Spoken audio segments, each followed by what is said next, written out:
got yourself right back in that to the death. But just steam a little bit in the final 2 minutes. Yeah, well, look, we went for the juggler at the end and we went for the win.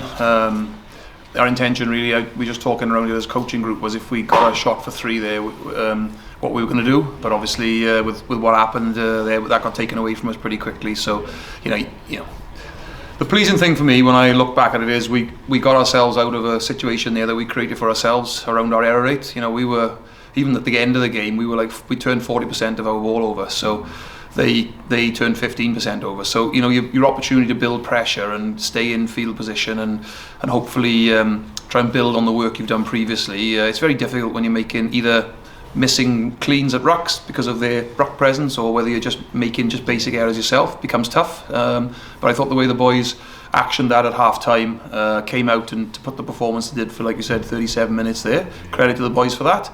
The challenge for us now in the next 3 games is to make sure that we get out the blocks. We get out the blocks well and don't give ourselves too much of a hill to climb in the second 40. You've had a gruelling few weeks as a team. Was that taken? It seemed perhaps in the first half it was taking us over. Then you came back again. Yeah, no, that's not the reason. We want to be in big games at the end of seasons, and we want to be challenging for honours at the end of seasons and trying to get into playoffs. So.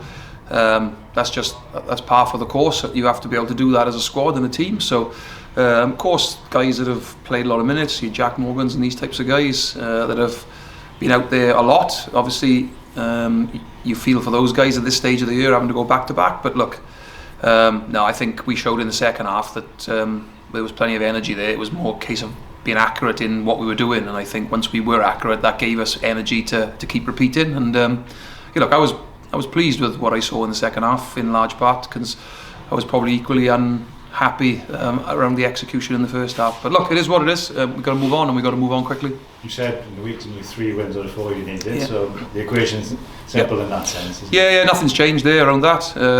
Clearly when you play at home and you're playing in the national stadium, you're hoping you can get one of them at least there for that on that occasion, because it's good for the points tally, but it's good for the morale and obviously. Yeah, it's good for that, and obviously over one of your local rivals. But we've got another local rival coming next week, and then we've got a great opportunity to go to South Africa on tour and get stuck into what'll be 2 tasty fixtures over there. So yeah, look, we're definitely looking with a positive set of eyes. There's no reason why we can't get 3 wins. We've been to South Africa and won before, so the expectation is we're going to need to do it again. We're going to need to do it twice. James, you did it the hard way last year, didn't you? Had a 2% chance on the final day. It's looking like it's going to have to be the same. What can you sort of draw from last year's experience now heading into these 3 games? Well, I think it'd be the same thing last year. We can only control what we can control. When it came to that situation last year, to give yourselves the best chance, which is the same as this year, we just got to win our games, and we're going to go out with the mindset now that like I said, probably need to win 3 games. So that's exactly what we're going to target to do. Crunch time in the season now. There's no. You got we've been unfortunate having boys drop out, getting injured last week. We'll have our knocks from today, but we got a squad who boys coming in chomping at the bit. It doesn't matter what boys are out there. We're targeting 3 games, 3 wins for the rest of the season now. And Mark, it's probably the second week in a row where, as a team, you had a lot of possession, a lot of territory, created a lot of chances, but probably haven't come away with as much. Is that something you look at? Yeah, and I think. Up until the last 2 weeks, we've been very, very accurate. When we have had opportunities, we've taken them. And I suppose you've got to remember that sometimes as well.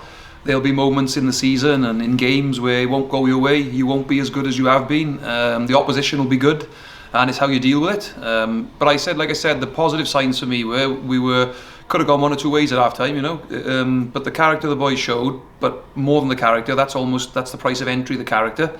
The execution bit we improved massively, made a huge difference, and we looked much more of a threat with the ball. We looked like we could hold the ball for multi-phase, and yeah, I thought we did a good job of getting ourselves back into the game. And you can only ask for a shot, can't you, at the end of a match to be able to win it? And we were there at 77, but clearly Cardiff, they cashed in on a couple of errors there towards the end when we were chasing it. So well done to Cardiff as well. I know I talked around them, but I thought they started really well. They were, like I said, they were very, very accurate. They had 4 entries and scored 4 times. And obviously defensively, we're pretty disappointed there around some of that. It was well within our capability to stop that, and we have stopped it on numerous occasions before. And you know, you could see second half we were much better. James, 5 yellow cards, 31 penalties. It was a bit stop-start. Just a little bit, but you know, games go like that sometimes, especially you know in a derby. Both sides are competing for everything around the breakdown, around the set piece. No one goes out to concede penalties. It's part and parcel of rugby, you know. But yellow cards on both sides, you know, having to deal with a little bit of adversity there. But like you saw today, both sides looking to play. Like even sides down to 14, you know, there was no slow down, no stop. You know, still looking to go, still looking to score tries.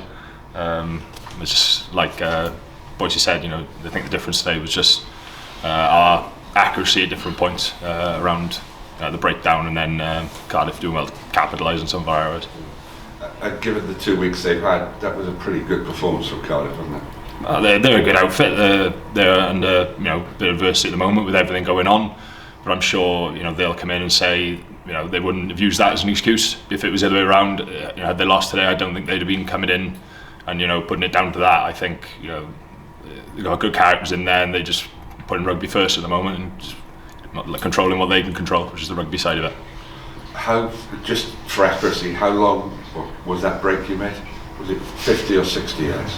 I felt like about 100 metres. I was gassed at that point, but just how it happens, you know, it could open up to anyone, and it opened up to me, and thankfully Keith on the inside, you know, we couldn't quite finish it off, but yeah, I'm happy with that personally, I guess.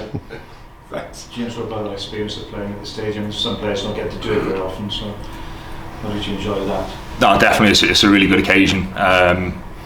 You know, with the crowd on top of you as well. You know, it's weird. You get onto that pitch and it feels big, wide when you're down there, and yeah, it's just a great day. Would have been an even better day if we'd have come out on the right side of it. But you know, the occasion, having you know friends and family there, yeah, it's one of the best days of the year, to be fair. Yeah, Mark, this is the 10th one of these. Should it continue in this format? Are you happy for it too? Oh look, I think I've got a busy enough week preparing for the Dragons than I am talking around where the Judgement Day should continue. So, look, the concept is the right one for sure. Having a day where everybody comes together and celebrates Welsh rugby and what talent we've got and the way that talent can perform. I think it's definitely the right idea. The concept's class. We need to work out how we get 60,000 in there like we used to have. That's the challenge, and I don't know what that looks like, if I'm honest with you, because obviously, you know, the selfish side of me would say open it up, make the ticket £1 and fill the place out and get people in love with rugby. But I know that electric's not free, and you've got to pay people to staff it and all that, and you've got to make money. So I get it, but it's like, at some point we got to get people back in love with Welsh rugby and get them out, you know, in the stadiums, cheering on the teams. You know, we've got to create some heroes out of the rugby players, haven't we? And if we can do that, the whole thing becomes self-fulfilling. So I think we should definitely try and keep it going. Should definitely try and keep it here if we can. But I think you know, everyone's pretty aligned around the fact it needs to be a real big spectacle from a visual point of view as well, doesn't it?